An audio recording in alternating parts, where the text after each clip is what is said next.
Parole de vie.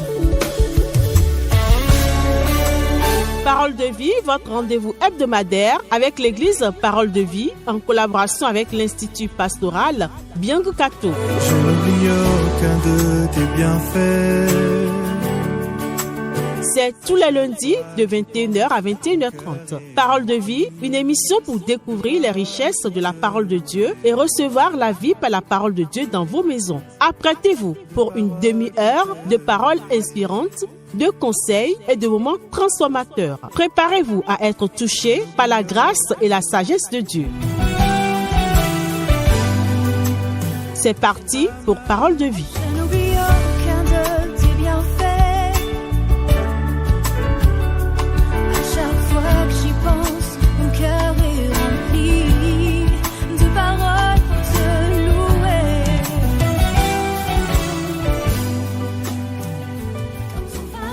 Mesdames et messieurs, fidèles auditeurs et auditrices de l'émission Parole de vie, bonsoir. C'est toujours un honneur et un privilège pour nous de partager ces moments avec vous où nous parcourons les vérités bibliques qui nous aident à mieux comprendre notre foi et notre marche avec notre Seigneur et Sauveur Jésus-Christ. Aujourd'hui, nous allons aborder un sujet qui suscite de nombreuses interrogations dans nos églises et qui touche directement la vie de plusieurs croyants, les bénédictions et les malédictions générationnelles. Alors, les difficultés que nous rencontrons dans la vie, échecs répétés, pauvreté ou schémas familiaux négatifs sont-elles le résultat de malédictions héritées de nos ancêtres ou bien chaque individu est-il responsable de son propre destin devant Dieu? Que dit réellement la Bible sur cette question? Pour nous éclairer justement sur ce sujet, nous recevons avec beaucoup de plaisir, beaucoup de chaleur, l'enseignant passionné des Écritures, le pasteur Anafi Sonomora. Bienvenue pasteur et bonsoir. Bonsoir mon cher ami Désiré. Comment est-ce que vous allez? Je vais très bien, merci. Alors, mesdames et messieurs, comme vous le savez, cette émission a 3 rubriques. La première, Dieu s'intéresse à toi. La seconde rubrique, sonder les Écritures. Et la dernière, la minute du couple. Mais aujourd'hui, nous allons nous positionner juste sur la seconde rubrique, sonder les Écritures. Alors, pasteur, pour commencer, pouvez-vous nous expliquer ce que sont les bénédictions et les malédictions générationnelles?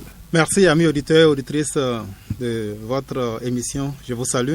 Merci encore Désiré pour cette question et pour ce sujet passionnant. Lorsque l'on parle de bénédiction et de malédiction générationnelle, c'est la conception d'après laquelle les bénédictions accumulées par des parents ou par des êtres se répercutent sur la vie des descendants pendant plusieurs générations.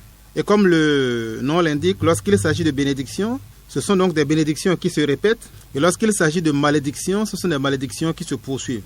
Le fait est qu'en général, le sujet qui est souvent d'actualité, c'est très rarement celui des bénédictions générationnelles, c'est souvent sous-éclairé, c'est plutôt la conception de mots et de malédictions qui se répercutent. Donc voilà, c'est le constat qui est fait. Sinon, c'est cette conception-là d'après laquelle le bien ou le mal que des parents auraient fait se répercute sur les générations après eux. Très bien. Pasteur, dans le contexte de notre pays, le Bénin, pourquoi ce sujet suscite-t-il autant d'intérêt?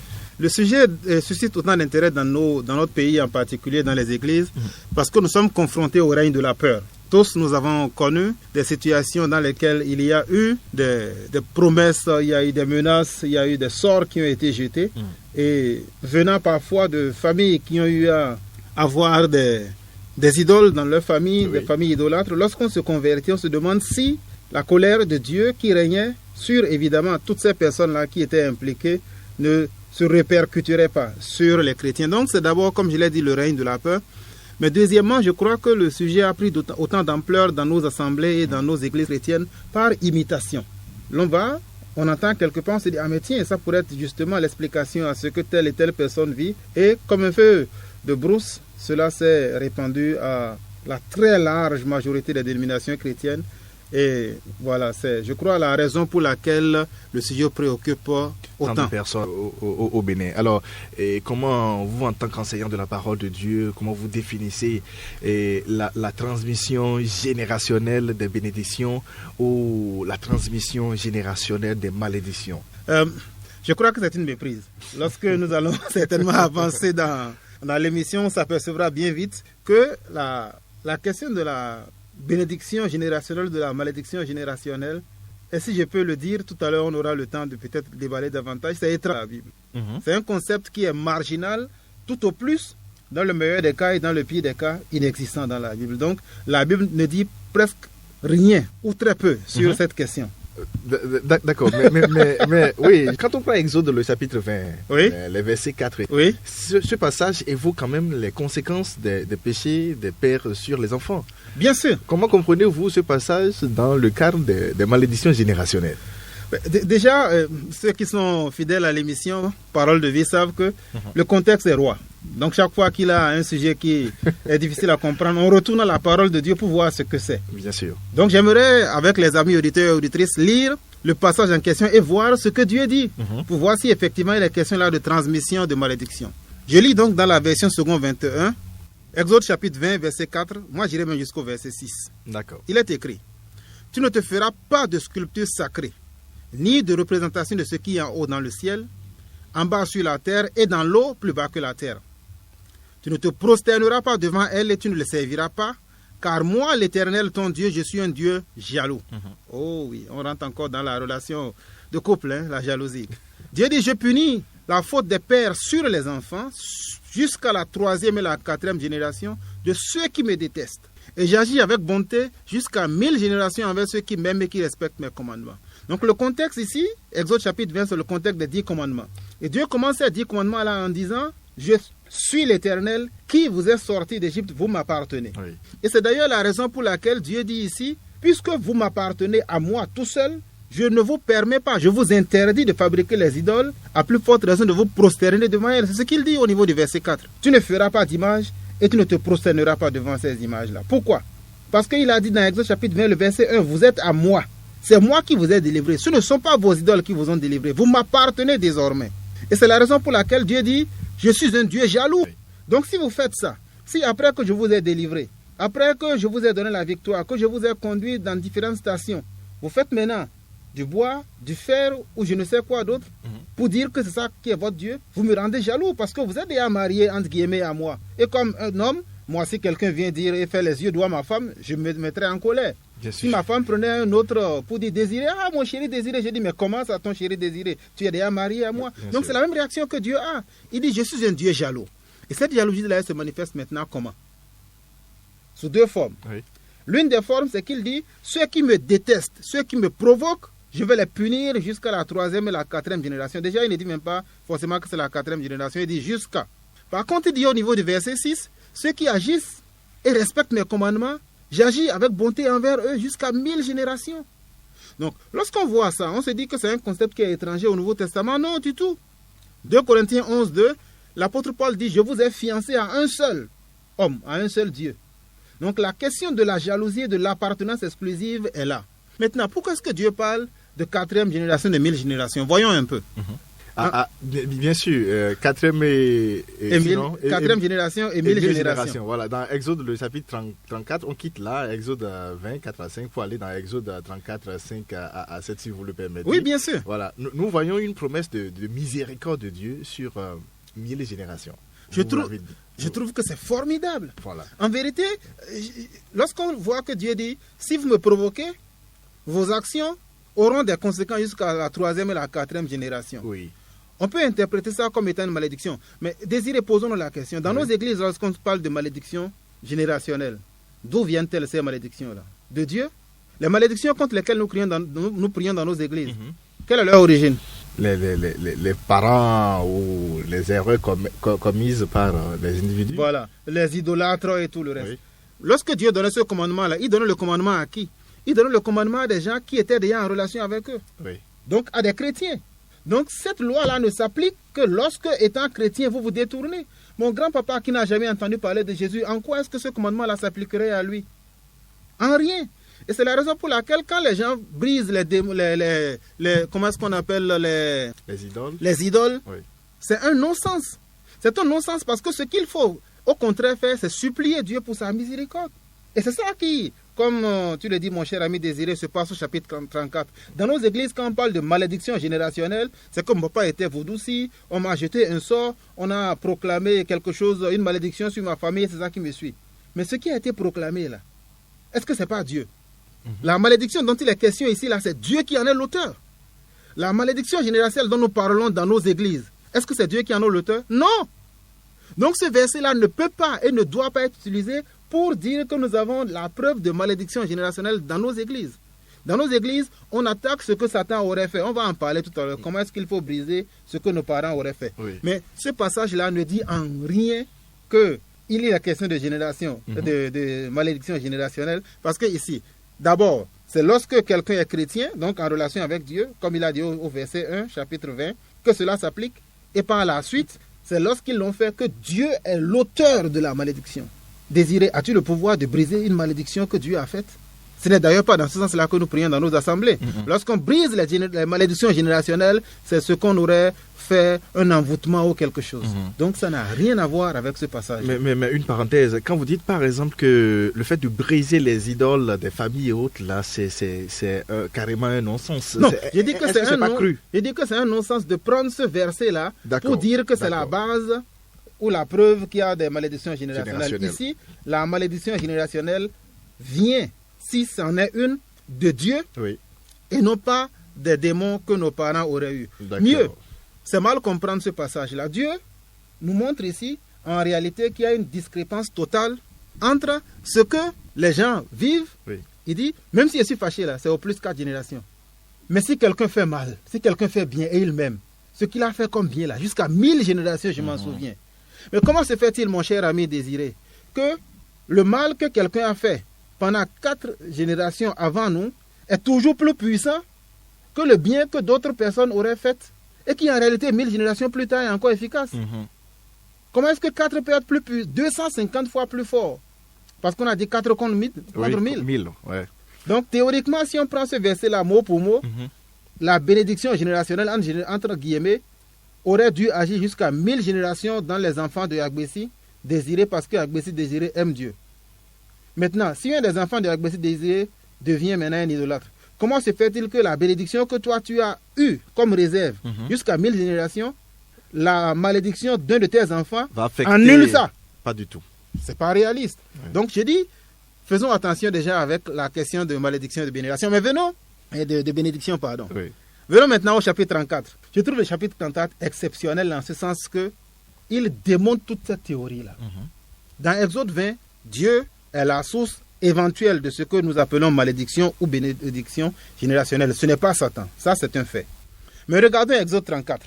Exode 34, les versets 5 à 7. Il est écrit, l'Éternel descendit dans une nuée, se tint là près de lui, donc de Moïse, et proclama le nom de l'Éternel. Ce que je vais lire ici, c'est le nom de l'Éternel, pas autre chose. Et quel est ce nom-là? L'Éternel s'écria, verset 6. L'Éternel est un Dieu de grâce et de compassion, lent à la colère et en vérité. Il garde son amour jusqu'à 1000 générations. Il pardonne la faute, la révolte et le péché, mais il ne traite pas le coupable en innocent. Il punit la faute des pères sur les enfants et les petits-enfants jusqu'à la 3e et la 4e génération. Ce qui est formidable ici, c'est que je vois que Dieu se présente. Il donne sa carte d'identité.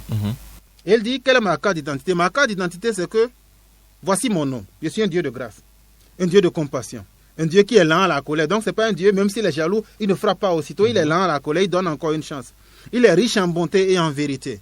Il dit qu'il aime jusqu'à 1000 générations. Il pardonne la révolte, le péché. Donc, en réalité, Dieu se présente à Moïse comme étant quelqu'un qui est calme, qui est doux. Ce que je trouve qui est formidable dans cette histoire, mon cher désiré, c'est le contexte dans lequel Dieu le dit.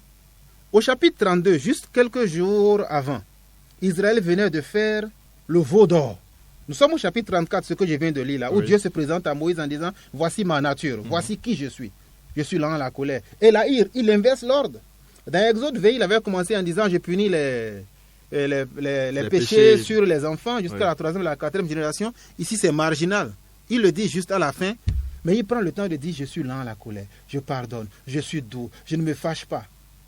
Mais à qui est-ce qu'il dit ça? Il le dit après que dans Exode 32, ils ont commis un péché. Exode 32, je vous lis les versets 7 jusqu'au verset... Bon, les versets est suivant. Après avoir commis l'idole, Dieu leur dit, au niveau du verset 10, maintenant, laisse-moi, ma colère va s'enflammer contre eux, je les consumerai. Donc, effectivement, ce qu'il a promis au chapitre 20, il veut mettre ça en application. Ils ont fait une idole, donc je fais ce que j'ai dit au chapitre 20 d'Exode. Mais regardez ce que La Bible nous dit au verset 11, Moïse implora l'Éternel son Dieu et dit, pourquoi est-ce que tu ferais cela? Et Moïse parle. Et Moïse lui dit, souviens-toi d'Abraham, d'Isaac et de Jacob, tes serviteurs, auxquels tu as dit, en jurant toi-même, je multiplierai votre postérité comme les étoiles du ciel. Et la Bible nous dit au niveau du verset 14, et l'Éternel se repentit du mal qu'il avait déclaré faire à son peuple. La nature de Dieu, c'est de montrer que oui, je me fâche, je ne tiens pas le coupable pour innocent, il a dit clairement. Oui. Mais chaque fois qu'il y a même un début de repentance, il a dit à Ésaïe, si vous avez de la bonne volonté, si vous êtes docile, vous mangerez les meilleures productions du pays. Et il nous le rappelle dans 1 Jean, que chaque fois que nous confesserons nos péchés, les fidèles est juste pour nous les pardonner. Donc Dieu dit, au niveau de ce chapitre 32, le verset 10, laisse-moi, je vais les consumer. Et Moïse se met à implorer. Et Dieu se rappelle ce qu'il a dit ici au niveau du chapitre 34 que nous avons lu. Oui. Je suis lent à la colère, riche en bonté et en amour et en tout ça. Donc, je trouve que ça justifie tout. L'accent n'est pas sur un péché ou bien sur une malédiction générationnelle, mais plutôt sur la bonté de Dieu. Dieu montre ici que là, effectivement, même s'il se fâche là, c'est juste 4 générations. Mais si vous êtes bon, 1000 ans après encore, je me souviens que en réalité, une graine avait été semée là. Je vais encore un peu fermer les yeux, parce que par nature, l'apôtre Pierre nous le rappelle, Dieu n'est pas lent dans l'accomplissement de ses promesses, mais il use de patience envers nous, voulant que personne ne périsse, mais que tous viennent à la repentance. Et c'est le cas avec Moïse ici. Très bien. Mais vous avez dit dans votre réponse de tout à l'heure que Moïse a rappelé à Dieu... Juste 3 générations. Hein. Oui, la promesse qu'il a faite à Abraham, à Isaac et puis à Jacob. Mais on remarque que dans la vie de ces 3 grands hommes, les péchés sexuels apparaissent clairement. Peut-on y voir un exemple de malédiction générationnelle? Du tout pas. C'est un problème d'éducation. Si vous avez des parents menteurs, vous allez mentir. Ce n'est pas qu'il y a un démon de mensonge. C'est juste la conséquence de l'éducation. Isaac a grandi en voyant que en Égypte, son papa a menti. Donc, lorsqu'il est dans la même situation, il dit, qu'est-ce que papa avait fait? Il s'en est sorti. Rappelez-vous comment est-ce que Élisée a fait lorsqu'il a voulu traverser le Jourdain. Élie est venu là frapper le manteau. Son manteau sur le Jourdain, et le manteau s'est ouvert. Lorsque Élisée a voulu traverser dans le sens inverse, il a dit, Dieu d'Élie, où es-tu? Il fait la même chose, c'est juste l'éducation. Si vous apprenez à vos enfants à être polis, ils seront polis. Si c'est une question de malédiction, pourquoi est-ce que Isaac n'a pas été polygame? On ne connaît que Rebecca. Pourtant, Abraham, il a fait un peu. Hein? D'accord? Donc ça, c'est simplement expliqué par l'éducation. Nous avons de l'influence, nous aussi, sur nos enfants. Et les enfants répètent ce qu'ils voient leurs parents faire. Ce n'est pas une question de malédiction générationnelle ici. Sinon, les enfants de Jacob auraient continué par aussi être infidèles. Et les enfants de toutes les générations, les Lévites, Aaron, ils auraient continué par faire les mêmes péchés. Est-ce qu'on voit que c'est le cas? Non. D'accord. Merci beaucoup, homme de Dieu, pour ces réponses. Alors, que nous enseignent ces récits bibliques sur la responsabilité individuelle et la transmission générationnelle? J'espère que cette émission fera du bien à quelqu'un ce soir et dans la suite. Si déjà en studio, l'émission nous fait du bien, on imagine un peu, par la grâce de Dieu, l'effet au dehors. En fait, la parole de Dieu a été révélée de façon progressive. Oui. Lorsque le Seigneur en parle dans l'Épître aux Hébreux, il dit ce qui est ancien et ce qui a vieilli est sur le point de disparaître. Donc ça veut dire qu'il y a des commandements et des versets qui étaient déjà au début de la Bible qui ne sont plus valables à la fin. D'ailleurs, plus personne ne va au temple de Jérusalem offrir un sacrifice comme une tourterelle parce que le 8e jour son enfant est né et qu'il est pauvre. Donc ce que Dieu a dit au niveau du chapitre 20, que les gens comprennent même, et nous l'avons vu à tort comme étant des signes de malédiction spirituelle, ce n'est pas le cas. Deutéronome chapitre 24, verset 16. On ne fera pas mourir les pères à la place des enfants. C'est le même Dieu qui parle. Et déjà dans Deutéronome, il clarifie pour dire non. On ne fera pas mourir un papa à la place de ses enfants. Donc si un enfant fait du désordre, on ne dira pas que c'est le papa, ni les enfants à la place des pères. Et on ne dira pas que parce que papa a été idolâtre, cela va affecter effectivement l'enfant. Mais c'est dans l'Ancien Testament que Dieu lui-même remet ça en question. Mais j'encourage nos auditeurs à lire Ézéchiel chapitre 18, du verset 14 au verset 20. C'est exceptionnel ce que Dieu fait là, dans ce passage-là. Et c'est toujours dans l'Ancienne Alliance. On n'est pas encore dans le Nouveau Testament. Hein. Dans l'Ancienne Alliance, il le dit, supposons que quelqu'un a un papa qui est idolâtre, et que lui, il change, il devient chrétien. Il dit, mais le mal que le papa a fait là, Dieu va le punir à cause de ça? Non. Mais dans le même passage, il dit que si le papa est chrétien, donc juif fidèle, parce qu'on parle de l'Ancien Testament, si le papa est fidèle et honore Dieu, et que l'enfant désobéit, il dit, mais est-ce qu'à cause de la désobéissance de l'enfant, on va punir le papa qui est fidèle? Il dit non. Et la conclusion, c'est Ézéchiel 18, verset 20. Celui qui pêche, c'est celui qui mourra. Le fils ne supportera pas les conséquences de la faute commise par son père, et le père ne supportera pas les conséquences de la faute commise par son enfant. Donc, pour répondre à la question des responsabilités bibliques, non, il n'y a pas de transmission. Même dans l'Ancien Testament, cela a été mis en parenthèse. Mieux, Jérémie, qui est contemporain d'Ézéchiel, dit, c'est connu, non? Avant, on disait que les parents ont mangé des raisins verts, les enfants ont eu les dents agacées. Oui. Mais Jérémie le dit, Jérémie 31, verset 29 et 30, il dit que c'est fini. Si le papa mange des raisins verts, c'est lui que ça affecte. Donc nous voyons que même dans le prolongé, dans le déroulement de l'histoire biblique, cela a déjà été mis en parenthèse. Merci beaucoup, homme de Dieu. Alors, selon vous, comment peut-on briser une malédiction générationnelle? Y a-t-il des étapes spirituelles spécifiques à suivre?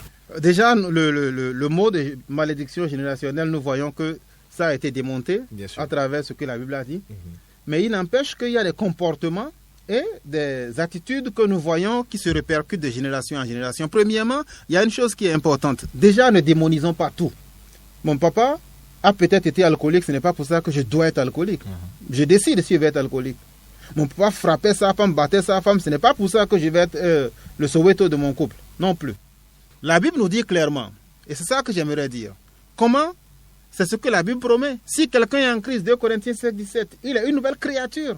Donc attachons-nous, mais on a dit si quelqu'un est en Christ.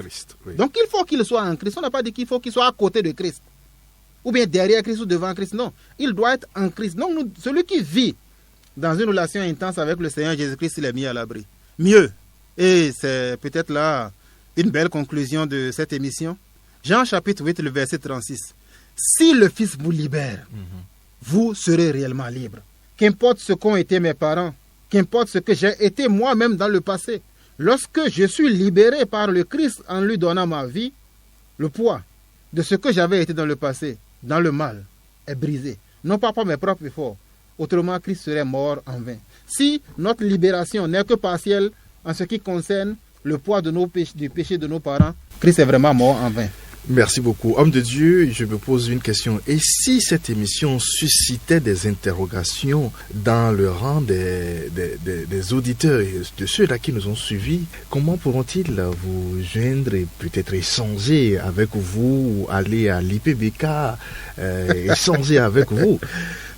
Déjà, les contacts vont être donnés à la fin de l'émission. Mais évidemment, ils ont la possibilité de m'appeler directement au 01 65 21 et 65 21 99 99. Je répète, 01 65 21 99 99. Et c'est avec plaisir que je les accueillerai. Mais évidemment, ils ont la possibilité de venir échanger avec nous lors d'un culte. Ce sera avec joie qu'on les accueillera à l'église Parole de Vie. Merci beaucoup à vous, homme de Dieu, que le Seigneur vous bénisse. Mesdames et messieurs, c'était le pasteur Anafi Sonomora et votre frère Désiré Bessi. Merci de nous avoir suivis. À la prochaine. À la prochaine.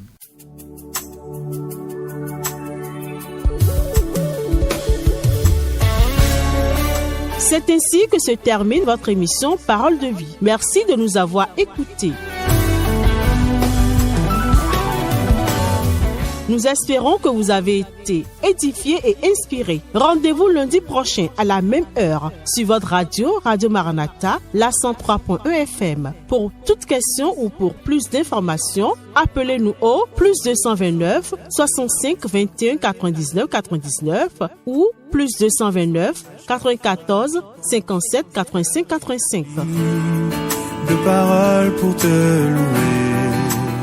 L'église Parole de Vie et l'Institut pastoral Biang Kato sont situés à Abou-Mekalavi, Carrefour Bilo Sessi, premier étage, immeuble EUG Bénin, avant le supermarché Azima. Que la paix et la bénédiction de notre Seigneur Jésus-Christ soient avec vous. À lundi prochain.